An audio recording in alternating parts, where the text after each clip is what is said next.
ഇതെല്ലാം തന്നെ നമ്മൾ മരുന്ന് നിർമ്മാണത്തിനായി ഉപയോഗിക്കുന്ന ഔഷധങ്ങളാണ്. പണ്ട് കേരളത്തിൽ അങ്ങാടിപ്പെട്ടി എന്നൊരു കൺസെപ്റ്റ് തന്നെ ഉണ്ടായിരുന്നു. പണ്ട് കാലത്ത് വൈദ്യന്മാര് രോഗികളെ പരിശോധിച്ച ശേഷം അവർക്ക് ആവശ്യമായ മരുന്നുകൾ, അവരുടെ രോഗത്തിനനുസരിച്ചുള്ള മരുന്നുകൾ ഈ പെട്ടിയിൽ നിന്ന് എടുത്ത് അതിന്റെ ആ തൂക്കത്തിനനുസരിച്ച് അളവിനനുസരിച്ചുള്ള എടുത്തു കൊടുത്ത് വീട്ടിൽ തന്നെ കഷായം വെച്ച് കഴിക്കുന്ന ഒരു ശീലമായിരുന്നു പണ്ട് കേരളത്തിലുണ്ടായിരുന്നു. എന്നാൽ ഇന്ന് നമ്മൾ മരുന്നുകളെല്ലാം ഉപയോഗിക്കുന്നത് മറ്റൊരു രീതിയിലാണ്. മരുന്നുകൾ കഷായമൊക്കെ ആക്കി വെച്ച് നമുക്ക് റെഡിമെയ്ഡ് കഷായങ്ങളൊക്കെ ഇപ്പോൾ അവൈലബിൾ ആണ്. നമ്മൾ ആ പഴയ കാലത്തിന്റെ ഒരു ഓർമ്മയ്ക്കായിട്ടാണ് ഈ അങ്ങാടിപ്പെട്ടി എന്ന് പറയുന്ന ഒരു കൺസെപ്റ്റ് ഇവിടെ നമ്മൾ സൂക്ഷിച്ചു വെച്ചിരിക്കുന്നത്. ഈ മരുന്നുകളെല്ലാം നമ്മൾ മരുന്നുണ്ടാക്കുന്നതിന് മുമ്പ് അതിന്റെ തൂക്കത്തിനനുസരിച്ച് മരുന്നുകളെല്ലാം എടുക്കും. അത് കറക്റ്റായിട്ട് കഴുകി വൃത്തിയാക്കിയ ശേഷം നമ്മളത് ചതച്ചെടുത്ത് തിളപ്പിച്ചെടുക്കുകയാണ് ചെയ്യുന്നത്. നമ്മൾ മരുന്ന് നിർമ്മാണത്തിന് മരുന്നുകൾ കഴുകിയെടുത്ത ശേഷം അത് ചെറുതാക്കണം. മിക്കവാറും പല ടൈപ്പ് മരുന്നുകൾ, വേരുകൾ വരാറുണ്ട്, അതുപോലെ മരത്തിന്റെ കാതലുകൾ വരാറുണ്ട്. അങ്ങനെ വലിയ വലിയ കഷ്ണങ്ങളായിട്ടായിരിക്കും നമുക്ക് മരുന്നുകൾ കിട്ടുക. അപ്പൊ അത് ചെറുതാക്കി വേണം നമ്മൾ കഷായം വെക്കുന്നത്. അതിനുവേണ്ടി ഉപയോഗിക്കുന്ന മെഷീൻസുകളാണ് ഇതെല്ലാം. ഇതിന്റെ അകത്തിട്ട് നമ്മൾ ചതച്ചെടുത്ത് അത് പൗഡർ ആക്കേണ്ടത് പൗഡറാക്കി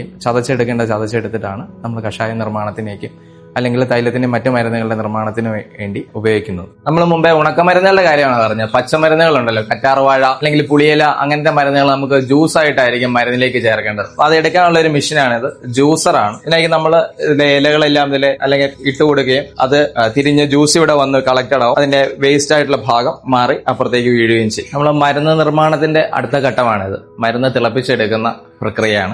നമ്മൾ ഉള്ളിൽ കഴിക്കുന്ന കഷായങ്ങളൊക്കെ ആണെങ്കിൽ നമ്മളിത് അതിന്റെ നിശ്ചിത അളവിൽ മരുന്നെടുത്ത് അതിന്റെ അകത്ത് ആവശ്യമായ വെള്ളം ചേർത്ത് പറയുന്ന അളവിൽ വറ്റിച്ചെടുത്തിട്ടാണ് ഉണ്ടാക്കുന്നത്. അതുപോലെ തൈലങ്ങൾ, കുഴമ്പുകളൊക്കെ കാച്ചുമ്പോഴും ഇതേ പ്രോസസ്സ് തന്നെയാണ്. നമ്മൾ ആദ്യമേ അതിന്റെ കഷായം വെക്കണം. കഷായം വെച്ച് അത് നിശ്ചിത അളവിൽ വറ്റി അത് അരിച്ചെടുത്ത ശേഷമാണ് എണ്ണയിൽ ചേർത്ത് കാച്ചിയെടുക്കുന്നത്. ഇത് ഫയർവുഡ് ബോയിലറാണ്. നമ്മൾ ഇതിന്റെ അകത്ത് വിറക് കത്തിച്ച് അതിൽ നിന്ന് സ്റ്റീം ജനറേറ്റ് ചെയ്തിട്ട് ആ സ്റ്റീം വഴിയാണ് മരുന്നുകൾ കുക്ക് ചെയ്യുന്നത്. അപ്പം ഉള്ളിൽ കഴിക്കാനുള്ള കഷായത്തിന്റെയും അതുപോലെ തന്നെ തൈലങ്ങളുടെയും എണ്ണകളുടെയും കുഴമ്പുകളുടെയും എല്ലാം പ്രിപ്പറേഷൻ നടക്കുന്നത് ഇതിൽ നിന്നാണ്. അപ്പൊ നമ്മൾ ഇത് ഓപ്പൺ ചെയ്ത് കാണിക്കുക. ഇതിന്റെ അകത്ത് വിറക് കത്തിച്ചിട്ടാണ് നമ്മൾ അതിന്റെ സ്റ്റീം ജനറേറ്റ് ചെയ്യുകയും അത് വെസലിലേക്ക് എത്തി അവിടെ നിന്ന് മരുന്നുകൾ ഉണ്ടാക്കുകയും ചെയ്യുക. അപ്പോൾ ഒരു മരുന്നിന്റെ നിർമ്മാണത്തിന് തന്നെ നമുക്ക് ഏകദേശം 3 മുതൽ 4 ദിവസം വരെയുള്ള കുക്കിംഗ് പ്രോസസ് ആവശ്യമാണ്. ആവശ്യത്തിന് മരുന്നുകളും അതിന്റെ ആവശ്യത്തിനുള്ള വെള്ളവും ചേർത്ത് വറ്റിച്ചെടുത്ത ശേഷം വേണം തൈലം ചേർത്ത് തൈലത്തിലാക്കി വറ്റിച്ച്, അതായത് കഷായം ഉണ്ടാക്കണം. അതിനുശേഷമാണ് തൈലത്തിന്റെ യഥാർത്ഥ പ്രിപ്പറേഷനിലേക്ക് നമ്മൾ കടക്കുകയുള്ളൂ. ചുരുക്കി പറഞ്ഞാൽ ഒരു 3 മുതൽ 4 ദിവസം വരെ ഉണ്ടാവും ഓരോ മരുന്നുകളുടെ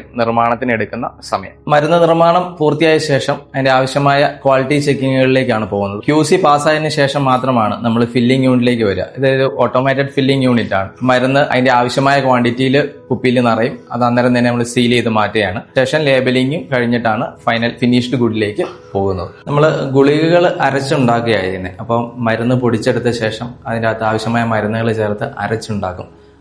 നമ്മുടെ പഴയ അരകല്ല് അമ്മിക്കല്ല് കൺസെപ്റ്റ് തന്നെയാണ്. അത് മെക്കാനൈസ് ചെയ്തിട്ട് മാത്രമേ ഉള്ളൂ. ഇതിന്റെ അകത്ത് അരച്ചെടുത്ത് ഉരുട്ടി ഗുളികകളാക്കി ഡ്രയറിൽ വെച്ചിട്ടാണ് നമ്മൾ ഗുളികയുടെ നിർമ്മാണം പൂർത്തിയാക്കുന്നത്.